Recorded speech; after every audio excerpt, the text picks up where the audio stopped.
Alright, hey guys, today I'm going to be talking to you a little bit about Fluval Evo aquariums, why I love one model and why I don't love the other one. Basically, I'm just going to start off by giving you a quick update on my saltwater fish.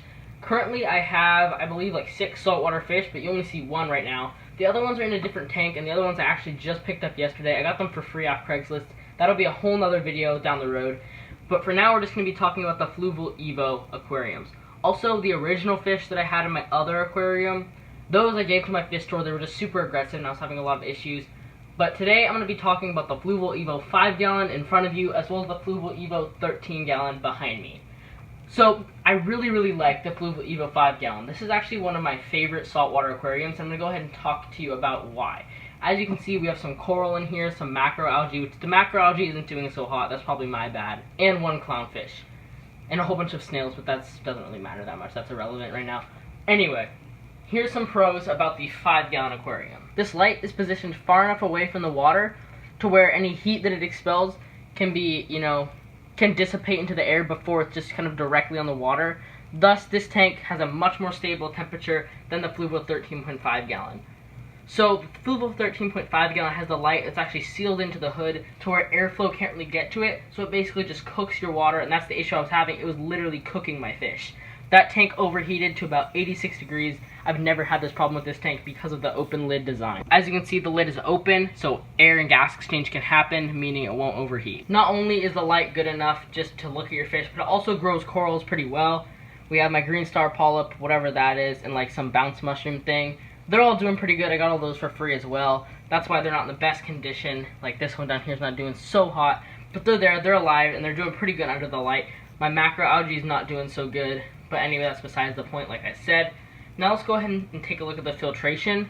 So the filtration on this tank works how water is being sucked in here, goes straight down and through chamber 1, goes over into chamber 2, and then gets returned.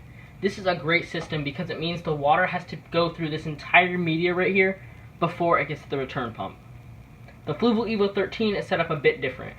So here's a quick look at the Fluval Evo 13-gallon. As you can see, quite a different design. The fish are all in here. You can't see them right now because they're hiding. But here's the lighting. It's actually sealed into the hood with only one spot for gas exchange. This powerful light right here actually cooks your fish. Now you could easily just put a fan on there, but it's not the point of this video. I'm talking about kind of the stock tank setup and what they should have done differently. This should have had some way to like let air in to cool the light down, because this light gets extremely hot. Back to filtration real quick. On this tank, the 5-gallon, the water has to go through all this media before it can cross into the return pump chamber. That's a really great design, like I said. The water's forced through all the media. So now that you've seen the filter setup on the 5-gallon, here's the filter setup on the 13-gallon. This is actually the back removed right here. I still have my other tank up and running. This is actually from something different, but this is from a Fluval Evo.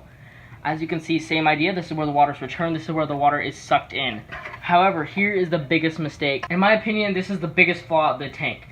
So there's supposed to be a big sponge right here. And basically what goes on is water is sucked in through here. It goes through any one of these, like I think there's 10 or 12, something like that.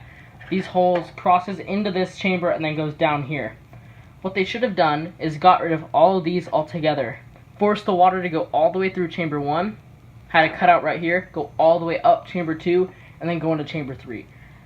They made it almost like a step down to where water goes like this, which doesn't evenly distribute the water through the media. If one of these spots gets super clogged, it will just go to the other one, bypassing all the media.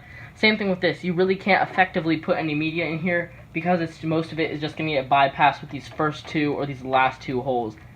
So they really should have made the filtration more similar to the 5-gallon, and this is why I recommend the Fluval Evo 5-gallon a lot more than the 13-gallon. The 13-gallon has been nothing but issues for me. It's cooked my fish, which is why I only have one fish now, except for the other ones, but that'll be part of a different video. I only have one of my fish left out of my 3, and that's basically thanks to the Evo overheating. I had to remove the lid. It was a whole big thing. But that's pretty much it for this video. If you're going to buy a Fluval Evo and you don't want to do any mods to it, I'd recommend getting the 5-gallon over the 13-gallon just for those reasons. Stay tuned in a few weeks or so to see my new saltwater tank. I currently have 3 saltwater tanks right now. 2 Fluval Evos and then another one that's not set up yet. Both of my Fluval Evos are going to be decommissioned and they're all going to move into a 29-gallon saltwater tank. So stay tuned for that. Thank you so much for watching. Goodbye.